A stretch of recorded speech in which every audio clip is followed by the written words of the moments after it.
은총과 평화가 여러분 가운데 함께 하시기를 빕니다. 인생은 선택의 갈림길에 놓여 있다고 볼 수 있겠습니다. 여러분 예전에 그 CF 명 카피 기억나십니까? 순간의 선택이 10년을 좌우한다. 정말 오랫동안 귓전을 맴도는 카피 문구인데요. 이런 말처럼 우리가 어느 길을 택하느냐, 그것에 따라서 우리 삶은 많이 달라지는 것입니다. 우리가 하는 선택은 커피를 마실까, 홍차를 마실까, 짜장면을 먹을까, 짬뽕을 먹을까, 이런 사소한 선택에서부터 안정된 직장을 택할지 아니면 꿈과 비전을 택할지 이런 것과 같은 어려운 선택의 문제까지 있습니다. 삶의 영역에서도 우리가 현실적인 이유를 택할 것인지 아니면 믿음의 논리를 택할 것인지 이런 선택의 일도 있어서 우리가 하는 선택은 결코 쉽지가 않습니다. 하지만 이런 갈림길에서 우리가 어떤 선택을 하느냐, 이것은 굉장히 중요한 문제입니다. 결국 그 선택들이 모여서 우리 인생을 이루기 때문이죠. 똑같은 일을 만나도 믿음을 선택하고 빛된 모습을 향해서 돌아서는 분이 있습니다. 반대로 세상 논리를 택하고 어둠으로 돌아서는 그런 이들도 있는 것입니다.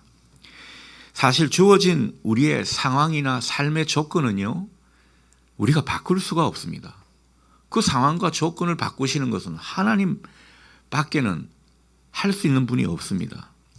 그러나 우리가 그 상황과 조건을 대하는 우리의 태도, 이것은 얼마든지 우리가 바꿀 수 있습니다. 그러니 우리는 내 인생을 대하는 태도나 지향점을 바로 하는 것이 굉장히 중요한 일일 듯 싶습니다. 그런 점에서 우리는 내 욕심, 내 뜻을 버리고 하나님의 뜻과 하나님의 마음을 향해 열려 있으면 좋겠습니다. 그게 바른 선택으로 우리를 인도하기 때문입니다.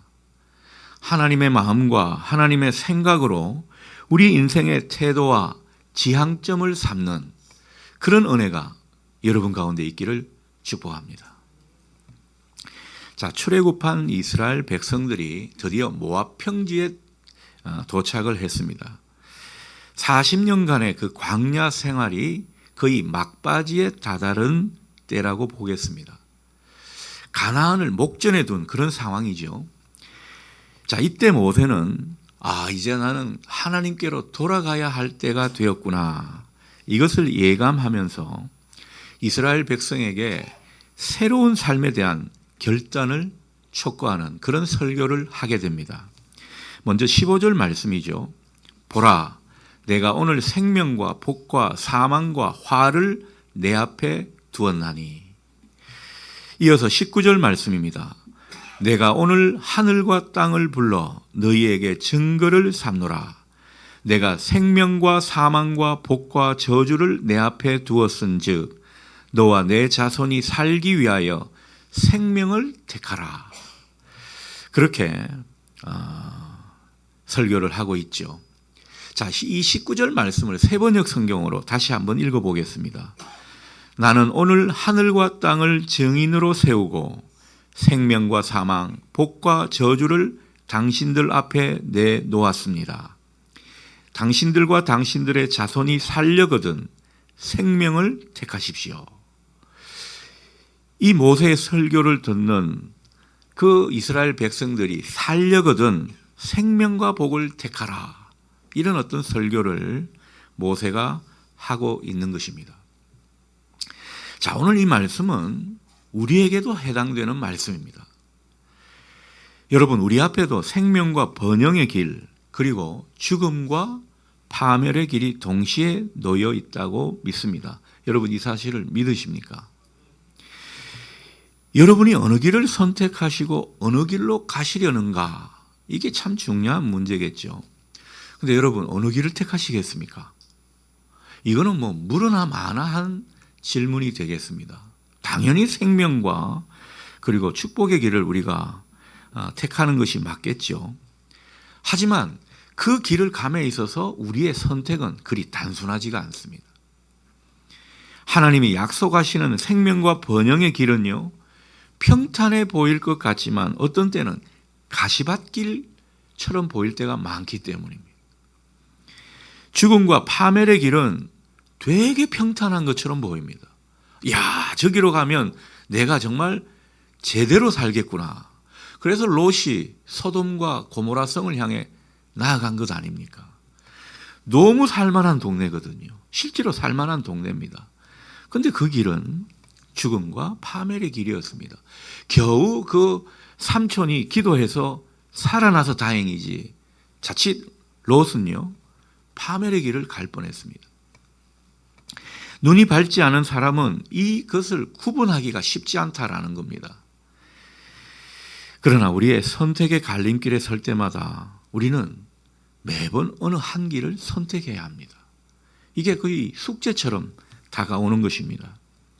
언뜻 눈에 보이는 대로 내가 이게 맞다고 생각하면서 그 길을 선택하다가는 큰 코 다치는 것입니다. 선택은 잘해야 하고 때로는 신중해야 합니다. 내가 판단하는 것이 아니라 하나님의 기준에서 판단해야 될 문제라는 겁니다. 우리 인생길은 어느 길을 선택하느냐의 문제라고 할 수 있겠습니다.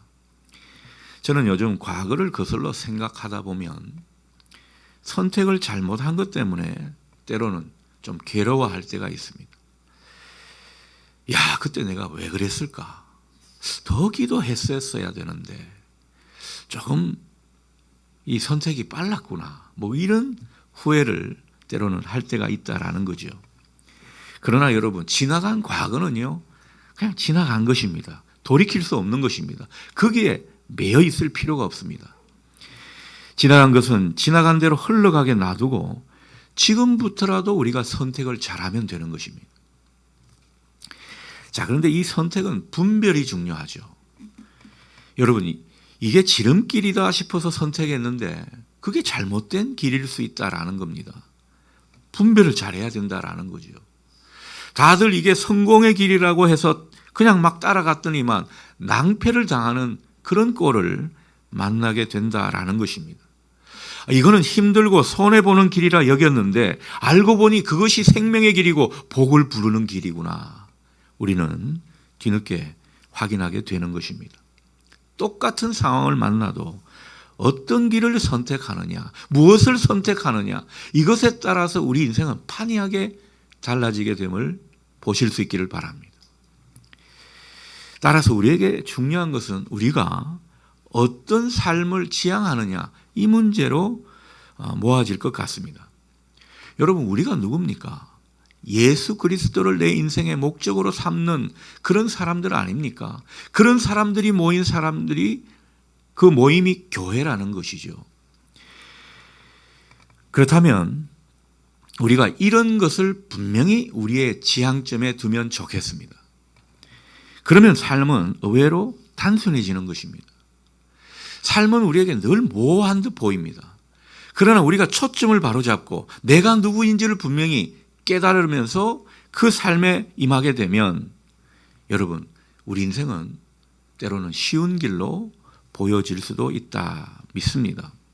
우리 인생의 목표, 우리 인생을 관통할 주인, 그 주인이 내가 아니라 주님이라고 정했으면 이리저리 휩쓸리지 말아야 합니다.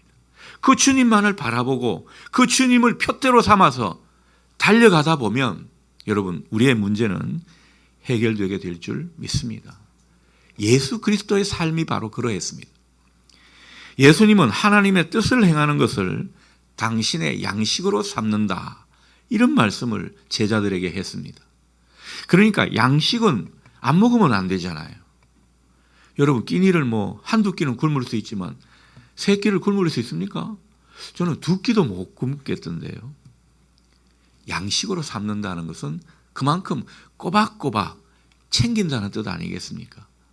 하나님의 뜻을 그만큼 챙기시고 그 하나님의 뜻을 마음에 새기면서 사신 분이 바로 우리 주님이십니다. 하나님의 나라와 그의 의를 당신의 삶의 바탕으로 삼고 모든 일을 감당하시고 나아가셨던 분이 바로 우리 주님이시라는 거죠. 우리가 그 주님을 본받을 필요가 있겠습니다. 하나님은 우리에게 당신의 백성들이라고 하면 거룩한 삶을 살아야 한다, 그렇게 말씀을 하십니다. 여러분, 거룩한 삶이 무엇입니까? 거룩한 삶은 다른 게 아니라 하나님 뜻에 순종하는 삶입니다. 내 뜻이 아니라 하나님 뜻에 순종하는 그런 삶이 바로 거룩한 삶이죠. 예수님은 늘 하나님께 아멘이 되셨습니다. 하나님의 뜻에 아멘 하시는 그 인생길을 사셨다라는 거죠. 그러니 거룩한 삶을 사신 아주 우리에게 영원한 모범이 되시는 분이십니다. 따지고 보면 하나님 뜻에 순종하는 삶, 여러분, 이게 우리에게 큰 희생을 요구하는 것 같고 내가 도저히 하지 못할 것을 바라시는 것 같지만 따지고 보면 그렇지도 않습니다. 어떨 때는요, 침을 한번 꿀꺽 삼키는 정도, 그 정도라고 생각을 해도 무방한 일입니다. 여러분, 그러나 우리가 하나님 뜻에 그냥 꿀꺽하면서 순종하는 그 삶을 선택해서 살아가고자 하면 우리 인생은 그만큼 쉬워진다고 믿습니다. 우리가 그 길을 가야 한다라는 거죠. 우리가 인생을 쉽게 살려면 되는 일은 다 되게 하고요, 안 되는 일이라고 하면 어떻게든지 안 되게 해야 합니다. 그렇지 않습니까? 그러면 인생이 쉬워지는 겁니다.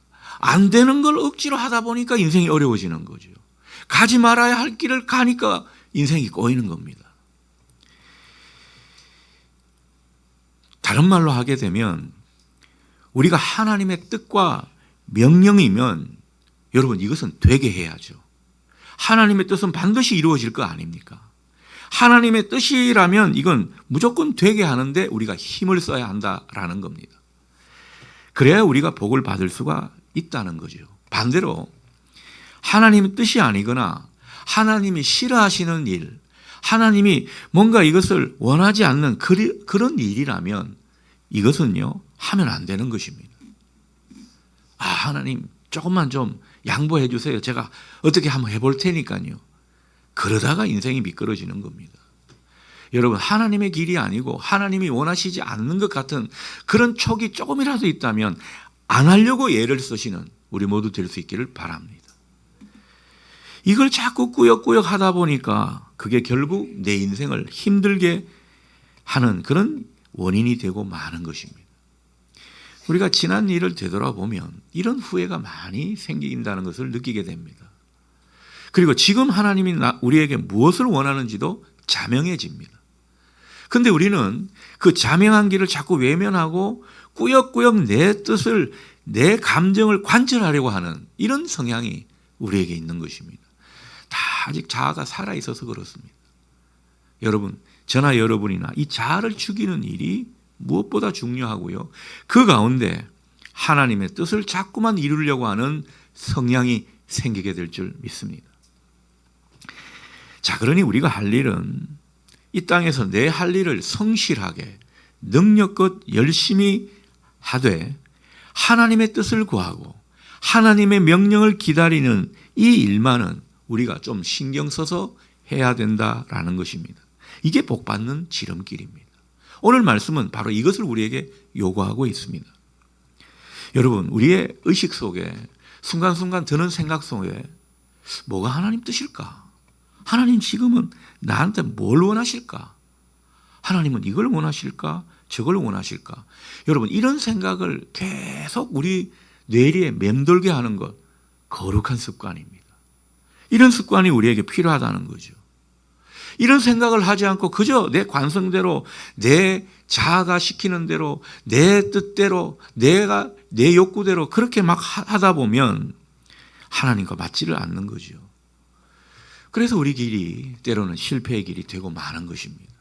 어려움을 겪고 고난을 당하게 되는 것입니다. 자, 그래서 우리는 정말 하나님이 어떤 것을 우리에게 바라실까? 하나님 뜻은 무엇일까? 이런 생각이 습관이 되고 하나님 뜻을 살피는 것이 우리의 체질이 되게 하는 이 은혜가 있기를 바랍니다. 이게 잘 사는 모습이죠. 이게 우리의 체질이 될 때 우리 인생은요 한결 쉬워집니다. 반대로 우리 인생이 힘겨운 것은 어떤 일을 내 욕심과 내 뜻에 따라서 억지로 그것을 되게 하려고 하기 때문입니다. 안 되는 일을 자꾸 되게 하려는 이런 성향이 우리에게 있다라는 거죠. 순리를 영리로 만드는 이런 일이 우리 인생사에 참 많다고 볼 수 있겠습니다. 자, 이렇게 살게 되면요, 자기를 돌아보기보다는 자꾸만 남들에 대한 원망과 그리고 탓하는 마음이 많이 생기게 됩니다. 여러분, 어려운 일을 만나고 내가 정말 심경이 괴롭고 할 때는 나를 되돌아보는 것이 최고의 좋은 방법입니다. 하나님의 말씀에 비추어서 하나님의 임재 앞에서 나를 되돌아보면 그때부터 문제 해결은 되는 것입니다. 여러분, 우리가 살다 보면 사실 내 주변 사람들이 내 마음대로 다 되던가요? 저도 성도님들이 제 원과 제 마음대로 되는 일 별로 보지를 못했습니다.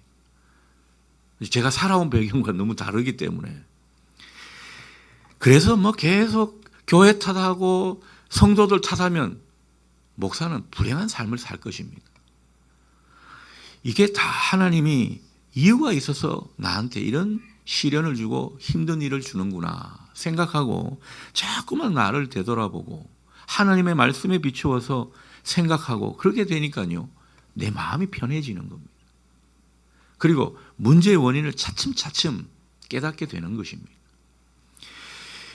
여러분, 그래서 우리가 하나님 뜻을 자꾸만 찾고 그 뜻에 맞추어서 우리 인생을 개혁해 나가는 것이 여러분 신앙에 깊이를 더하는 삶인 줄 보실 수 있기를 바랍니다. 여러분, 기본적인 하나님의 뜻을 우리가 너무 어렵게 볼 필요가 없습니다. 아니, 목사님, 저는 하나님 뜻을 모르겠습니다. 그렇게 질문하는 경우가 있거든요. 여러분, 하나님 뜻은 어려운 것이 아닙니다. 자, 어려운 사람 보면 긍휼한 마음을 갖는 것이고 거기서 하나님께서 마음을 좀 더 주시면 그 사람의 처지를 헤아려서 도와주면 되는 것입니다. 제가 예전에 도와줄까 말까 갈등하다가 못 도와준 경우가 들어 있었습니다. 얼마나 후회가 되는지 모릅니다. 그냥 그 긍휼한 마음을 주시면은 그 마음대로 하면 되는 것인데 아닐 거야. 내 처지가 어떤데 이런 것만 자꾸 생각하니까 하나님의 뜻을 이루지를 못하는 거죠. 여러분, 부모를 돌보고 공경하는 일 쉬운 일이 아니죠. 저도 저희 어머니하고 통화를 하다 보면 부모 공경이 참 어렵구나. 이 대화가 안 될 때가 많거든요. 아니, 노인분들이 점점 제 말은 안 듣고 자기 말만 당신 말만 하시는 것 같아요. 부모 공경이 쉽지가 않습니다. 그러나 여러분, 이게 자식된 도리지 그렇게 생각하고 하나님 앞에서 내 도리를 다하자 그렇게 마음먹으면요 별로 힘들지도 않습니다. 그냥 그러려니 하고 전혀 감정 소모가 일어나지 않습니다. 여러분도 한번 그렇게 해보십시오. 교회 내 지체나 가까운 이웃들 존중하고 그리고 배려하는 것, 받아주는 것, 이게 주님의 바람 아니겠습니까? 그런데 이것을 우리가 하지 못하는 것은요, 이게 정말 주님이 나한테 원하시는 바람이고 뜻이다는 그 생각이 내 속에 강하게 자리 잡지 못해서 그렇습니다. 이것은 주님의 바람이지, 주님의 뜻이지, 이 말은 안 해도 주님이 이걸 원하실 거야 그렇게 생각하고 다른 사람을 좀 더 마음에 품고자 하면 어느새 그 사람이 우리 마음에 들어와 있는 것을 보게 됩니다. 다 성령이 하시는 일입니다. 그러다가 그 사람을 오히려 사랑하는 것을 확인하게 된다라는 거죠. 하나님이 하시는 일입니다. 우리의 의로 그렇게 되는 일이 아니라는 거죠. 여러분, 용서가 쉽지 않고 불편한 사람한테 다가가는 것 정말 어려운 일입니다. 저도 그것을 잘 압니다. 그러나 주님께서 특별히 내게 부탁하신 일이다. 이걸 딱 마음을 굳게 하게 되면요, 얼마든지 열린 마음으로 사람들을 맞이하고 환대하고 받아주게 되는 것입니다. 여러분, 제가 이 은혜가 없으면은 저도 사실 인사할 때마다 좀 얼굴이 달라지지 않겠습니까? 그런데 인사할 때 누구한테는 얼굴을 환대하고 누구한테는 얼굴을 찡그리고 이럴 수가 있습니까? 그렇다고 또 제가 늘 마음은 안 그런데 얼굴 웃는 척 할 수 있겠습니까? 그럼 위선이죠. 이 문제를 해결하지 않으면 목회를 제대로 못하는 것입니다. 그래서 마음의 모든 빗장을 걷어내고 주님의 마음으로 다 포용할 수 있도록 하나님께 기도하고 또 그렇게 하고자 하면 하나님이 그 마음을 주신다니까요. 제가 예전에 정말 원수 같던 저희 삼촌, 이 가족 사이의 비극이긴 하지만은 그 삼촌을 제 마음에 받아들일 수 없어가지고 정말 피해 다니고 목회자가 되어서도 이게 큰 숙제였는데 하나님께서 하나님의 뜻이다. 네가 가기를 바란다. 이 마음이 강하게 내 마음속에 자리 잡게 되니까요. 아멘 하고 알겠습니다 하고 가니까 발걸음이 또 가벼워지더라고요. 그래서 기도해 주고 눈물로 지난 날을 서로가 같이 하나님 앞에서 기도하게 되니까 미움이 다 사라지고 용서와 화해의 자리를 경험하는 것. 여러분, 그곳에 천국이 임한 것을 제가 경험했습니다. 그리고 그분은 예수를 제대로 믿지 않은 분인데 영적 기도를 받고 하늘나라로 가신 거거든요. 만약에 제가 목사가 되었는데도 전도사가 되었는데도 그분과 화해하지 않고 여전히 미움 가운데서 그분을 하늘나라로 보냈으면요. 두고두고 사역에 걸림돌이 됐을 겁니다.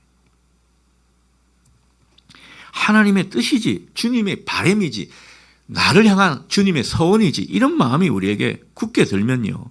얼마든지 마음먹은 대로 되는 것입니다. 그러고 보면 참 쉽죠? 아직도 쉽다라는 게 다가오지 않습니까? 내 힘으로 하는 게 아닙니다. 만사는 다 마음먹기 나름이라고 그렇게 말들을 하는데 그 마음을 내 마음이 아니라 하나님의 마음으로 먹는 이 습관이 중요하다는 것입니다. 여러분, 하나님의 마음이 내 속에 깃들면요. 안 될 게 없습니다. 원수가 어디 있습니까? 원수도 다 사랑하게 되어 있습니다. 내 뜻과 내 감정보다 하나님의 뜻, 하나님의 마음을 자꾸만 앞세우다 보면 여러분 어느덧 하나님의 명령 쉬워질 줄 믿습니다. 여러분에게 이 은혜가 있기를 소원합니다. 자, 17절에서 18절은요. 다른 신들에게 절하고 섬기는 것을 말씀하죠. 이것은 세상 유혹에 빠지지 말고 또 내 욕망을 따라 살지 말고 하나님 뜻을 따라서 살아야만 한다라는 것을 요구하는 엄중한 경고가 되겠습니다. 하나님이 때로는 사랑도 주시지만 엄포를 놓으실 때가 있거든요. 정신을 차리라는 거죠. 행여 그런 길로 가지 말라는 당부이기도 합니다. 중요한 것은 우리가 이렇게 살기 위해서는 나를 내려놓고 하나님의 마음으로 나를 채워야 한다는 사실입니다. 모세는 우리가 생명을 택한다는 말을 간명하게 설명하고 있습니다. 생명을 선택하는 일이 뭐냐?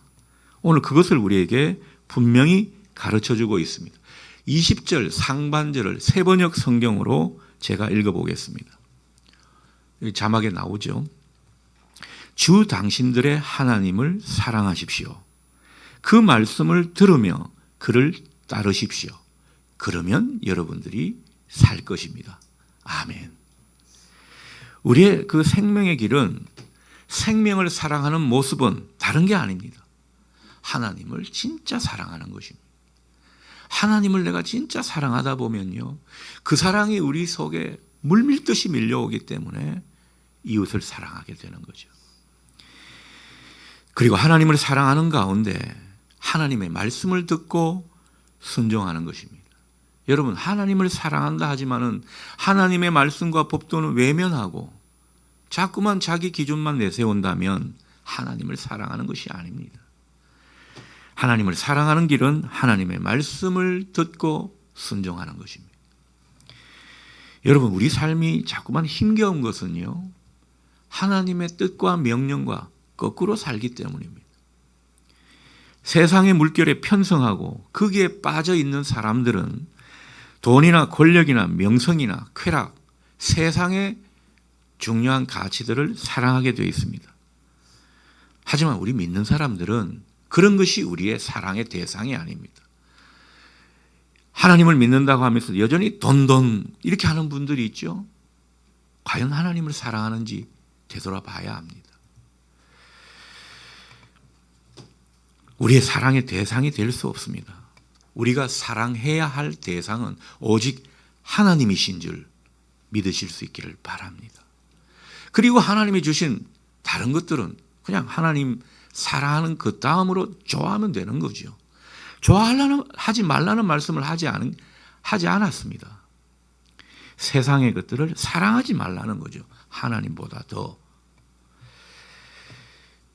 이웃에 대한 사랑, 우리가 형제 자매, 지체에 대한 사랑, 이것도 하나님에 대한 그 사랑, 그 사랑의 체험으로부터 나오는 파생적인 사랑인 것입니다. 우리가 하나님을 더 사랑하게 될 때 그 사랑을 공급받게 되고, 그래서 누군가를 용서하고 그리고 다시 한번 친밀한 관계로 대해줄 수 있는 이런 모습이 된다라는 거죠. 그러니 여러분, 사람과 씨름할 게 아니에요. 사람을 미워하고 사람을 정죄할 게 아닙니다. 하나님과 씨름하십시오. 하나님을 더 사랑하십시오. 그 가운데 우리 인생에 해답이 있는 것입니다. 그 다음에 우리에게 필요한 것은 하나님의 말씀을 잘 듣는 것입니다. 여러분, 우리가 하나님 말씀을 잘 듣는 것 같죠? 제가 이제 평신도일 때도 생각해 보면 그렇고요. 그리고 제가 회중석에서 설교를 들을 때도 그런 것 같아요. 제가 느끼기엔 그래요. 하나님의 말씀을 우리는 가감해서 들을 때가 많습니다. 취사 선택하는 거죠. 듣기 좋은 말씀은 아멘. 듣기 좀 싫고 거북한 말씀은 노멘 하긴 그러니까 침묵.